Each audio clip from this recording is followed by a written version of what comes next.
찬양하라 내 영혼아,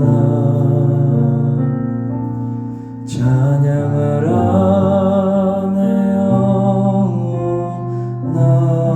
내 속에 있는 내 속에 있는 것들아 다 찬양하라. 다시 한 번 더 찬양하라. 찬양하라 내 영혼아, 찬양하라 내 영혼아.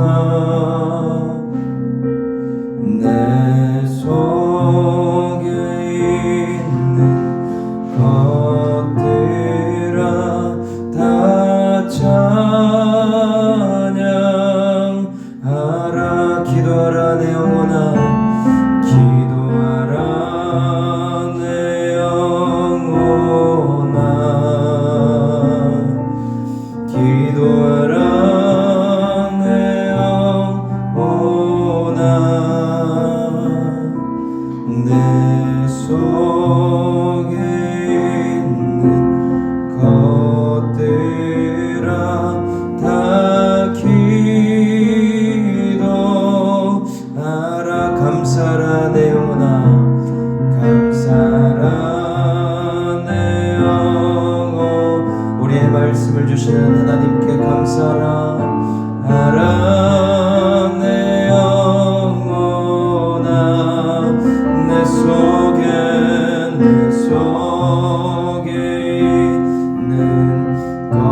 것들아 다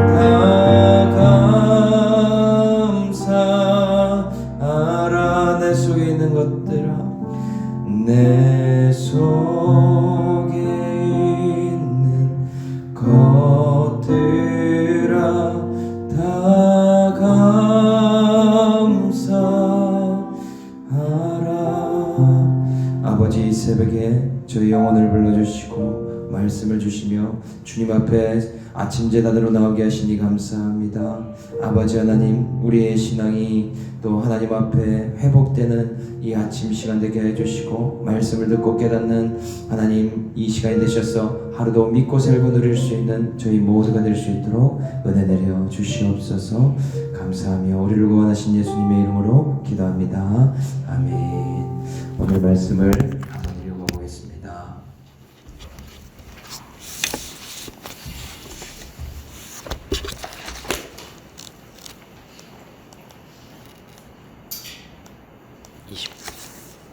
이 292페이지 우리 한 달락만 읽겠습니다. 한 달락 합독해서 읽겠습니다. 시작.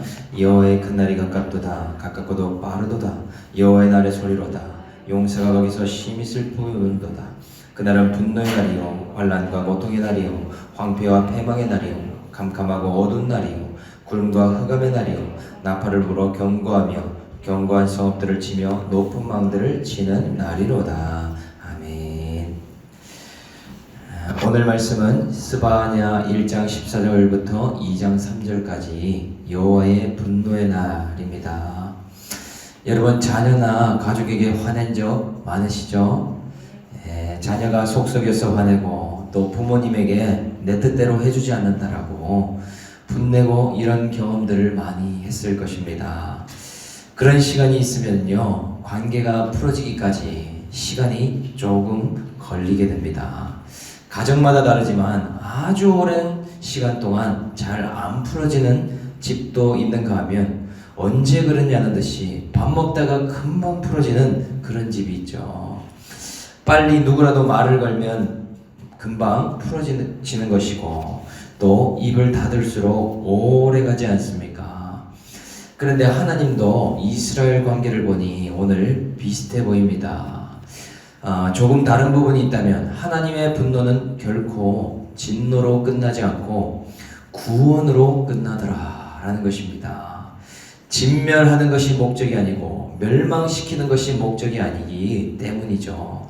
하나님의 분노는 회개로 끝나고 하나님의 진노는 구원으로 결말 맺는 것을 우리가 볼 수 있습니다. 남유다가 무려 57년 동안이나 우상 숭배에 빠져 있는데 이 남유다를 어떻게 하면 좋을까? 오늘 본문을 보며 한번 살펴보겠습니다. 14절에 여호와의 큰 날이 가깝도다, 가깝고도 빠르도다 라고 이야기를 합니다. 여기 보면 가깝다, 빠르다. 스바냐가 왜 이런 말씀을 선포하고 있을까요? 남유다는 무려 57년 동안 바알을 섬기면서 세상 부귀영화를 쫓았지만 아무 일이 일어나지 않는 것을 경험했습니다. 57년을 한결같은 모습으로 살아왔다는 것이죠. 이런 영적인 혼수 상태에 있으면 자신이 괜찮은지 안 괜찮은지를 알 수가 없게 됩니다.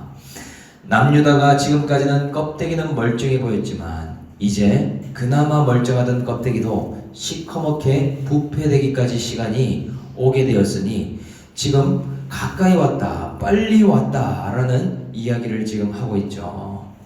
그래서 유다야 이스라엘아 돌아오라, 그날이 임박했고 그 시간이 너무나 빨리 오고 있다.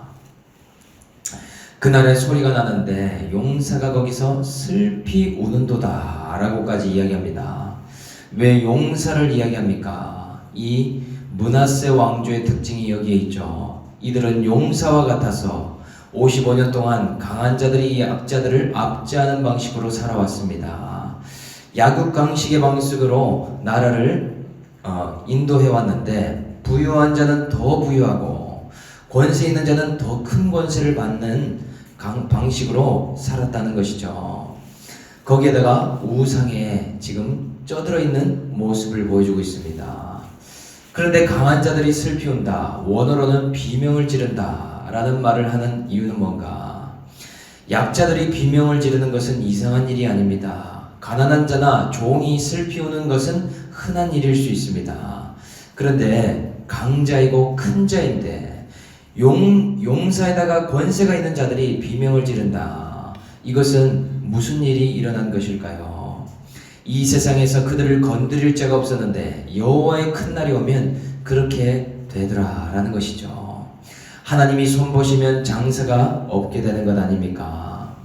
스바냐가 그런데 경고를 해도 아주 확실하게 해주고 있습니다. 15, 16절에 그날은 분노의 날이요 환난과 고통의 날이요 황폐와 패망의 날이요 캄캄하고 어두운 날이요 구름과 흑암의 날이요 나팔을 불어 경고하며 견고한 성읍들을 치며 높은 망들을 치는 날이로다. 여기 표현을 보면 어떻습니까? 날이요 날이요 날이요 날이요 날이로다. 6번이나 무려 반복하고 있습니다. 거기다가 여기 나오는 단어들을 한번 보십시오. 분노와 환난과 고통과 황폐와 패망과 캄캄함과 어둠과 구름과 흑암의 날이로다. 갖다 붙일 수 있는 최악의 경고의 단어를 다 갖다 놓고 있습니다. 가장 심각한 상태를 보여주는 것이더라 라는 것이죠. 하나님의 심판을 인간의 언어로 다 표현할 수 없기 때문입니다. 출애굽기의 10재앙을 한 단어로 표현할 수 있겠습니까? 못하죠. 하나님의 심판에는 특징이 있는데 이 일이 왜 왔는지 말씀이 없으면 그것은 표현할 수 없는 재앙이 되더라 라는 것입니다.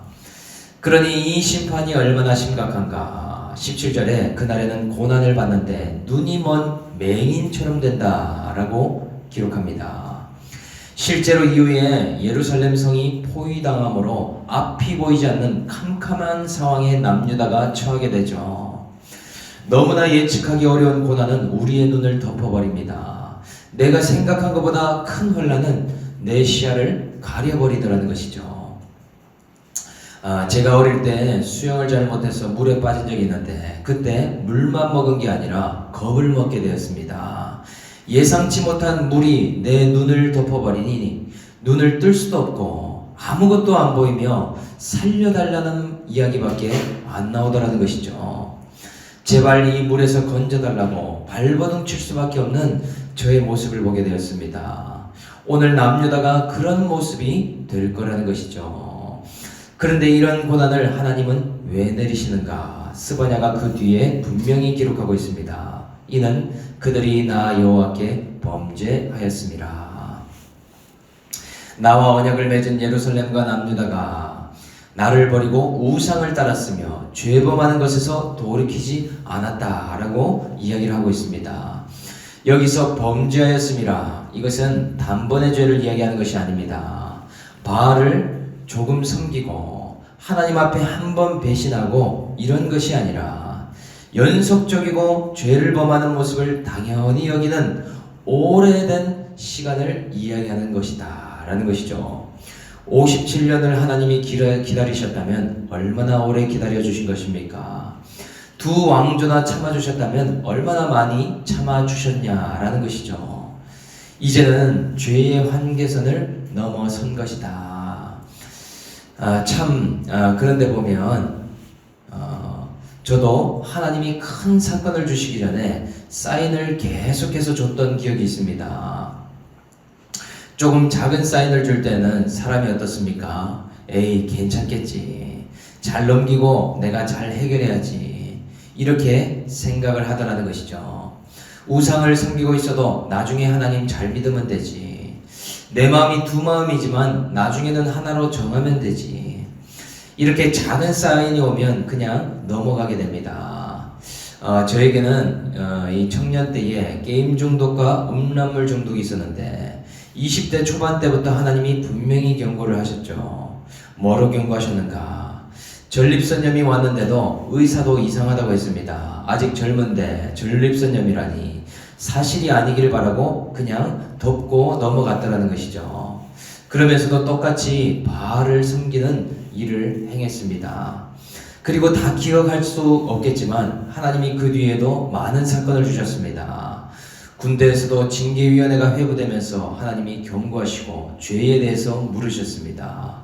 바알과 같은 음란을 버리라고 중대 전체가 수고하는 일을 하셨다라는 것이죠. 중대 전체가 검열을 하는데 19금 잡지가 저의 관물대에서 나오더라. 중대에서 누구에게 죄를 묻고 싶은 것입니까? 하나님은 중대의 다른 사람이 아니라 저에게 묻고 싶으셨고 2차 경고까지 하셨다라는 것입니다. 그 일이 있고 1년이 있다가 온 것이 바로 돌발성 난청입니다. 저는 저의 죄를 알지 못하는 인생이었고 하나님이 진멸하시는 분이라는 것을 알지 못했습니다. 어떠한 경우에도 저를 사랑하시기만 하시고 어떠한 환경에도 저를 품기만 하시는 분이라고 굳게 믿으며 그것을 신앙이라고 살아왔다는 것이죠. 난청이 있어서 귀머거리가 아니고 말씀을 들을 수 없는 것이 귀머거리라는 것을 그제서야 알게 됐습니다. 말씀을 안 봐서 맹인이 아니라 하나님의 말씀이 선명하게 보이지 아니하니 맹인이었다는 것이죠. 우리들도 오늘도 동일하지 않습니까? 하나님이 지금도 경고하시는 사인들이 있는데 우리가 그것을 못 보고 가고 있지는 않은가? 우리는 돌아봐야 되더라. 성경에서는 믿음 때문에 당하는 고난도 있지만 또 다른 고난은 죄 때문에 오는 고난이 있다라고 말합니다. 그 고난을 만날 때 우리가 보여야 되는 것이 뭔가? 하나님의 오래 참으심이 보여야 합니다. 하나님이 손가락을 접으면서 하나, 둘, 셋 하고 계신 게 보여야 한다는 것이죠. 그런 생각 자체가 없다면 우리는 맹인이 아닌가. 2022년도 하나님이 얼마나 오래, 얼마나 깊이 나를 참고 기다려 주셨는가 우리는 생각해 봐야 됩니다. 그렇지 못한다면 더 큰 값을 치르며 회개하게 되지 않겠습니까? 그래서 이제는 그들의 죄에 대한 책임을 하나님이 물으시는데 놀랄 일이 일어납니다. 17절 후반에도 그들의 피는 쏟아져서 티끌같이 되며 그들의 살은 분토같이 된다. 18절에 그들의 은과 금이 여호와의 분노의 날에 능히 그들을 건지지 못할 것이며 이 온 땅이 여호와의 질투의 불에 삼켜지리니 이는 여호와가 이 땅 모든 주민을 멸절하되 놀랍게 멸절할 것임이라. 죄악으로 받은 심판의 결과는 처참하다 못해 끔찍하고 처절할 것임을 이야기하고 있습니다. 그들의 살이 인분과 같이 냄새나고 역겨운 오물이 된다. 인분이 된다라는 이야기를 하죠. 왜 이런 표현을 하는가? 지금도 그렇겠지만 이때에는 죽음과 동시에 그 사람의 시신이 어떻게 처리되는가가 지대한 관심이었습니다. 그 사람의 인생을 설명하는 방법이었습니다. 만약 시신이 수습되지 못하고 버림받는 자가 있다면 저주받는 것으로 생각했다라는 것이죠. 그런데 그들이 믿고 있는 부귀가 그들을 지켜주지 못하고 그들이 의지했던 권세가 그들을 보호하지 못하는 그러한 인생이 될 것이다 라고 이야기합니다. 여호와의 질투가 얼마나 큰지 인생들이 갖고 있는 그 어떤 권세로도 도움을 받지 못하게 된다. 놀랍게 멸절된다 라는 이야기를 한다라는 것이죠.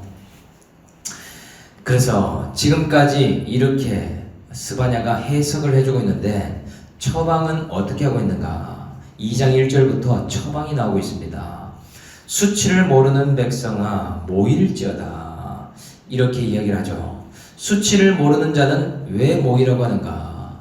죄가 있는데도 그것이 얼마나 큰 수치인지를 잘 모른다면, 그것이 얼마나 큰 심판을 불러올 것인지 인지조차 하지 못하고 있다면, 유다야 너희는 여호와 앞에 모이고 말씀이 선포되는 자리에 모이라 라고 이야기를 하더라 라는 것입니다. 그래서 그 이후에 무엇을 하라고 하는가? 2절에 명령이 시행되어 날이 겨같이 지나가기 전, 여호와의 진노가 너희에게 내리기 전, 여호와의 분노의 날이 너희에게 이르기 전에 그리 할지어다. 여기에서 보면 전에 라고 3번을 이야기하고 있죠. 그러니 완전한 하나님의 분노가 이르기 전에 너희는 아직도 기회가 있다라는 것을 스바냐가 이야기하고 있습니다. 하물며 아파트에서도 화재가 나면 어디로 대피하라고 방송을 해주지 않습니까? 요즘은 핸드폰에서도 자연재해나 산불, 지진, 폭설, 동파나 산사태 이런 크고 작은 것들에 대해서도 구체적인 지침이 문자로 날라오더라는 것이죠. 왜 그렇습니까? 재해가 임박했음을 알리는 기능과 동시에 빠르게 조치하고 대피할 수 있도록 알려주고 있는 것입니다. 그런데 이런 재해나 이런 재난에 대해서 제일 위험한 사람이 누구인가? 인지하지 못하고 있는 사람일 가능성이 큽니다. 무엇이 오고 있는지 모르고 어떻게 대처해야 될지 모르는 사람. 그래서 성경에서도 제일 위험한 사람들이 누구라고 기록하는가? 죄에 대해서 무지하고 무감각한 사람, 하나님 앞에 둔감하고 비둔한 사람, 그럴수록 가장 위험하고 가장 큰 심판을 당할 위험이 있더라라는 것입니다. 그러니 그렇게 영적으로 무감각할수록 말씀이 있는 자리에 모이라. 그런 자들일수록 회개로 나아가는 자리에 나오라라고 스바냐가 지금 이야기해주고 있다라는 것입니다. 언제 어떤 사건으로 멸절의 하나님을 만날지 모르기 때문이죠. 그런데 스바냐가 여호와의 진노의 날에 피할 길도 알려주고 있습니다. 3절에 여호와의 규례를 지키는 세상의 모든 겸손한 자들아 너희는 여호와를 찾으며 공의와 겸손을 구하라. 혹시 여호와의 분노의 날에 숨김을 얻으리라. 여호와의 큰 날이 가깝고도 빠르게 오는데 이것에 해당이 안 되는 자가 있다고 합니다. 바로 말씀을 따라 사는 자, 여호와의 규례를 지키고 공의와 겸손을 구하는 자, 날마다 여호와를 찾고 구하는 자다라고 이야기를 합니다. 이러한 자들이 받는 복이 무엇인가? 숨김을 얻게 된다.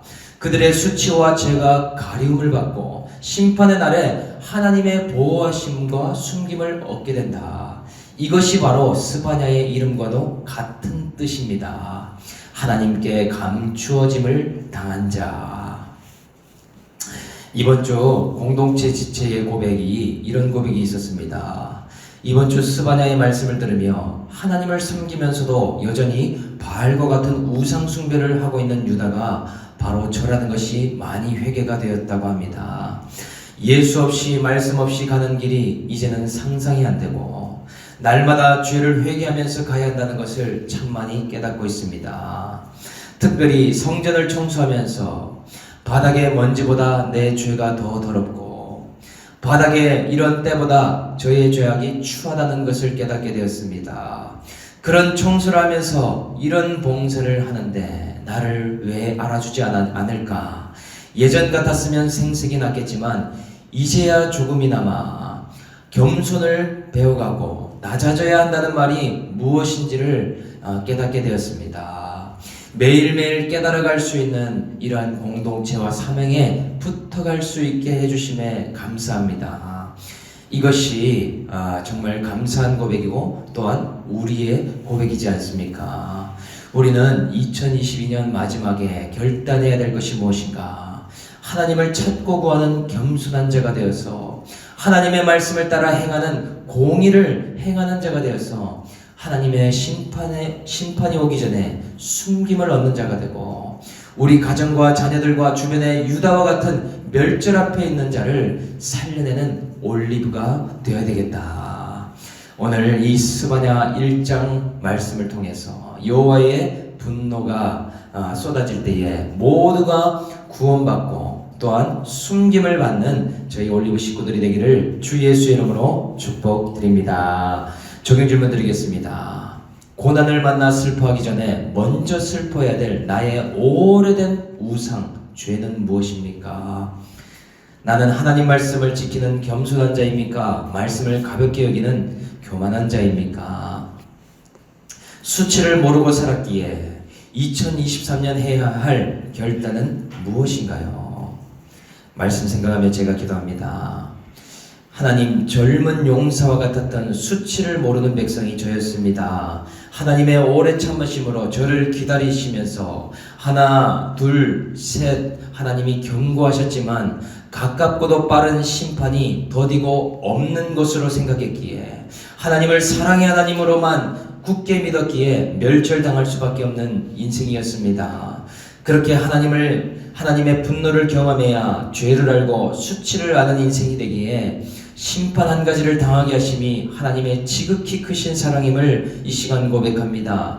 하나님의 명령이 시행되기 전에 오늘 우리가 각자의 자리에서 하나님을 찾고 하나님의 규례를 지키며 겸손을 행하기를 원하오니 오늘도 우리의 죄의 수치를 숨기고 감춘받는 하루가 될 수 있도록 은혜를 베풀어 주시옵소서. 하나님, 나 한 사람을 통해 내 자녀, 내 가정, 내 공동체, 주변 사람들이 또한 죄의 수치를 가리움받기를 원합니다.